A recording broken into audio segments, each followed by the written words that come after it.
দীর্ঘ প্রতীক্ষার পর অবশেষে সরকারি চাকরিজীবীদের জন্য নবম পে স্কেল বাস্তবায়নের একটি অত্যন্ত জোরালো এবং দৃশ্যমান সম্ভাবনা তৈরি হয়েছে।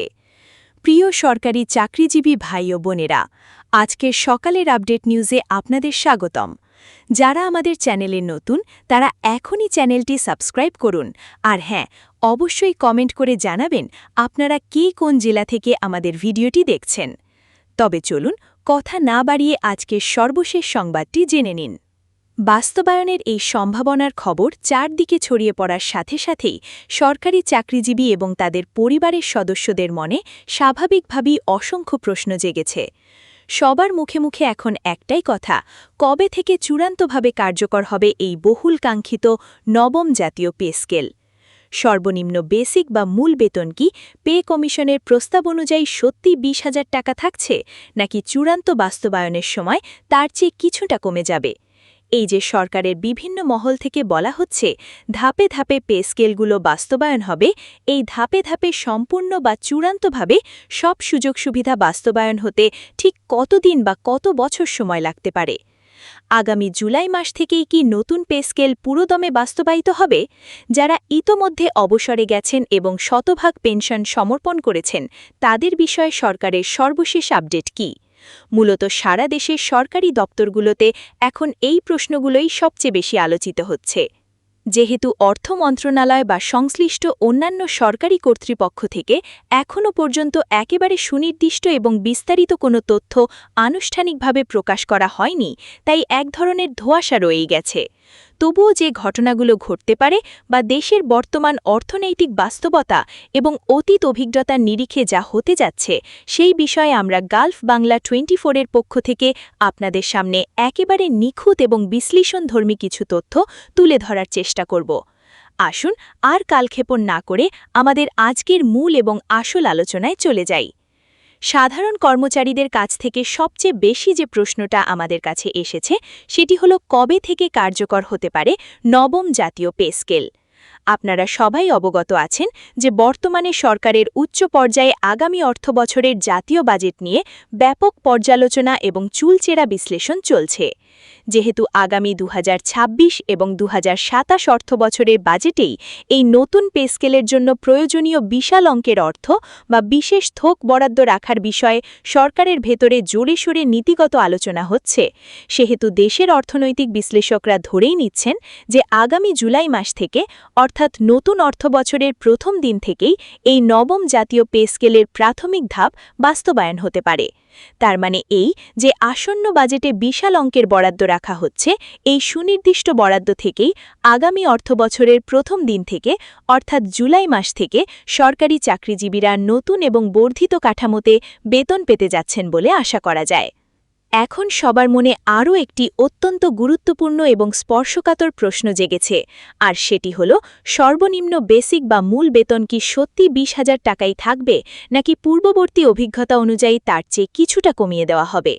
দেখুন, আপনারা যদি দেশের অতীত ইতিহাস এবং আগের পে স্কেলগুলোর দিকে একটু লক্ষ্য করেন, তবে দেখবেন এর আগে যতবার পে কমিশনের রিপোর্ট যাচাই বাছাই করার জন্য সচিব কমিটি গঠন করা হয়েছে বা পর্যালোচনা কমিটি হয়েছে, তারা সবাই কিন্তু মূল পে কমিশনের যে চূড়ান্ত রিপোর্টটা ছিল, সেখানে প্রস্তাবিত টাকার অঙ্ক থেকে দেশের সামষ্টিক অর্থনীতির কথা বিবেচনা করে কিছুটা হলেও কমিয়েছে।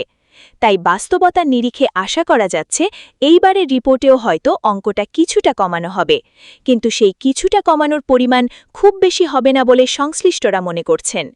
অর্থাৎ সর্বনিম্ন মূল বেতন ২০,০০০ টাকা হয়তোবা একেবারে হুবহু থাকছে না, কিন্তু এর খুব কাছাকাছি বা আশেপাশে সম্মানজনক কিছু একটা থাকছে। তার মানে এতটুকু ভেবে নেওয়াই যায় যে যখন চূড়ান্তভাবে পে স্কেল বাস্তবায়ন হবে, তখন পে কমিশনের প্রস্তাবিত বেসিক থেকে কিছুটা কমবে।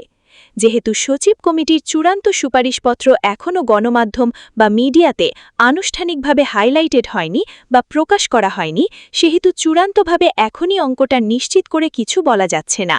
তবে আপনারা এতটুকু আস্থা রাখতে পারেন বা ধরে রাখতে পারেন যে চূড়ান্ত রিপোর্টে পরিমাণটা সামান্য কিছুটা কমতে পারে, তবে তা কর্মচারীদের হতাশ করবে না।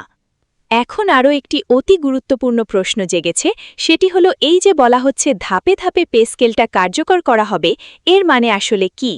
প্রথম ধাপে ঠিক কতটুকু সুবিধা বাস্তবায়ন করা হবে এবং পরবর্তী ধাপগুলো কবে থেকে কার্যকর করা হতে পারে তা নিয়ে সাধারণ কর্মচারীদের মাঝে ব্যাপক কৌতূহল রয়েছে। অর্থ মন্ত্রণালয়ের ভেতরের সূত্র থেকে যতটুকু জানা এবং শোনা যাচ্ছে তাতে করে এই ধাপে ধাপে বাস্তবায়নের প্রক্রিয়ায় প্রথম ধাপে শুধুমাত্র কর্মচারীদের বর্ধিত বেসিক বা মূল বেতনটা প্রদান করা হবে। বিষয়টি একটু পরিষ্কার করে বলা যাক, ধরুন আপনার বর্তমান বেসিক বা সর্বনিম্ন বেসিক যদি প্রস্তাবিত 20,000 টাকা হয় এবং আপনার বর্তমান বেসিক যদি আমি ধরে নিই 10,000 টাকা, তবে এই যে 10,000 টাকা বেসিক বাড়ল, শুধুমাত্র এই বর্ধিত বেসিকটাই আপনাকে প্রথম ধাপে প্রদান করা হবে। এই মূল বেসিকের সাথে সরকারি নিয়মে যে আনুষঙ্গিক ভাতাগুলো দেওয়া হয়, যেমন মেডিকেল বা চিকিৎসা ভাতা, তারপরে বাড়ি ভাড়া, যাতায়াত ভাতা বা টিফিন ভাতা, এই ভাতাগুলো আপনাকে বর্ধিত হারে বর্তমানে প্রদান করা হবে না, বরং এগুলো পুরনো হারেই চলবে। শুধু মূল বেসিকটা নতুন স্কেলে প্রদান করা হতে পারে, এতটুকু পর্যন্ত অর্থ মন্ত্রণালয়ের করিডোরগুলোতে শোনা যাচ্ছে। সরকারের চূড়ান্ত প্রজ্ঞাপন বা রিপোর্ট এলে বাকি তথ্যগুলো অবশ্যই আরও পরিষ্কারভাবে জানা যাবে। আর আরও একটা প্রশ্ন যেটি বারবার আমাদের কমেন্ট বক্সে উঠে আসছে, সেটি হলো অবসরে যাওয়া সম্মানিত পেনশনার যারা আছেন তাদের নিয়ে। তো এই যে পেনশনার যারা আছেন তাদের মধ্যে যারা শতভাগ পেনশন সমর্পণ করেছেন, তাদের নিয়ে সরকারের নতুন আপডেট আসলে কি? দেখুন, আমি আগেই বলেছি যে এই সচিব কমিটির রিপোর্টটা এখনও কিন্তু পূর্ণাঙ্গভাবে সাধারণের জন্য উন্মুক্ত করা হয়নি বা কিছুই জানা যায়নি, সেহেতু শতভাগ পেনশন সমর্পণকারীদের নিয়ে এখনই খুব নিশ্চিত করে একটা কিছু বলা যাচ্ছে না। তবে অতীত অভিজ্ঞতার আলোকে এতটুকু নিশ্চিত করে বলা যায় যে পে স্কেল যখন হবে তখন সরকারি চাকরিজীবী যারা বর্তমানে চাকরিতে কর্মরত আছেন তাদের জন্য সুযোগ সুবিধা যে হারে বাড়বে, ঠিক একইভাবে যারা পেনশনার আছেন তাদের জন্য সুযোগ সুবিধা আনুপাতিক হারে বাড়বে। এতটুকু বিষয়ে আপনারা নিশ্চিত থাকাই যায়। সুতরাং পেনশনারদের এই মুহূর্তে দুশ্চিন্তা বা হতাশ হওয়ার কোনো কারণ নেই। দেশের বর্তমান বাজার পরিস্থিতিতে সবার আগে একটি নতুন পে স্কেল হওয়াটা অত্যন্ত জরুরি। যখন পে স্কেল আনুষ্ঠানিকভাবে ঘোষণা করা হবে তখন এই আনুষঙ্গিক প্রশ্নগুলোর উত্তর এমনিতেই সবই পাওয়া যাবে। এছাড়াও যখন আগামী জাতীয় বাজেটে বরাদ্দ রাখা হবে তখন অর্থমন্ত্রীর বাজেট বক্তৃতা থেকে এই উত্তরটা আরও অনেক ক্লিয়ারভাবে জানা যাবে। ঠিক কত হাজার কোটি টাকা বাজেটে এই খাতে বরাদ্দ রাখা হচ্ছে এবং সেটি কবে থেকে কার্যকর হচ্ছে, এইগুলো বিশ্লেষণ করলেই আসলে বোঝা যাবে যে সরকারের কোন কোন খাতে এবং কোন গ্রেডের কর্মচারীদের কতটুকু সুযোগ সুবিধা বাড়তে পারে। এছাড়াও আমাদের কাছে আরও একটা প্রশ্ন ছিল, সেটি হলো এই যে ধাপে ধাপে পে স্কেলটা কার্যকর করা হবে বলে বলা হচ্ছে, তো প্রথম ধাপে তো পুরোটা কার্যকর হচ্ছে না, শুধু বেসিকটা বাড়ানো হবে। এর সাথে সাথে বাকি যে সুযোগ সুবিধাগুলো বা আনুষঙ্গিক ভাতাগুলো আছে সেগুলো আসলে কবে নাগাদ কার্যকর হতে পারে? দেখুন, পুরো বিষয়টি আসলে সরকারের উচ্চ পর্যায়ের একটি নীতিগত সিদ্ধান্ত।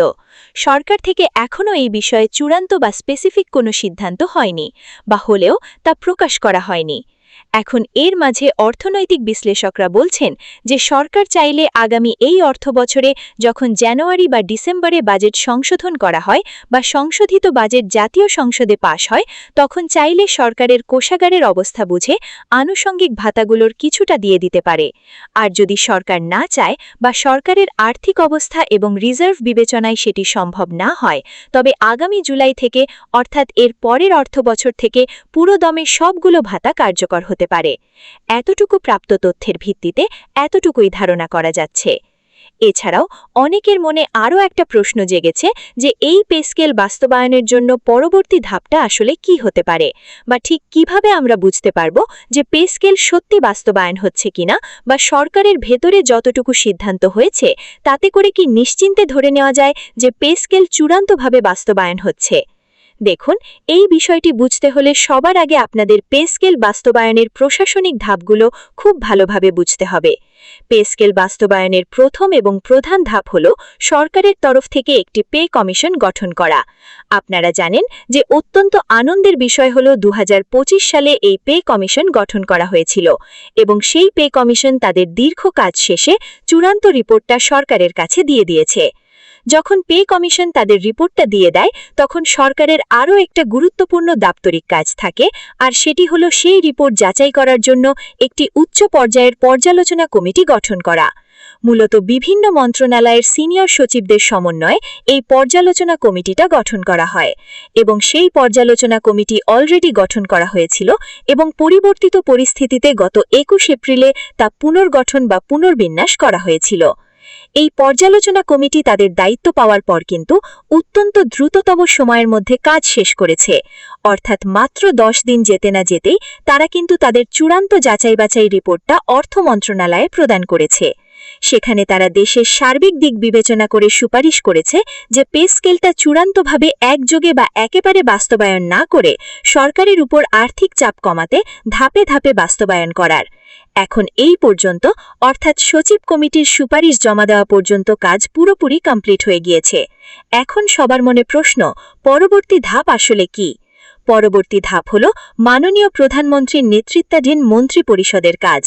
মন্ত্রিপরিষদ তাদের সাপ্তাহিক বৈঠকে বসবেন, সেখানে তারা দীর্ঘ মিটিং করবেন এবং সেই মিটিংয়ে এই পে স্কেল বাস্তবায়ন করাটা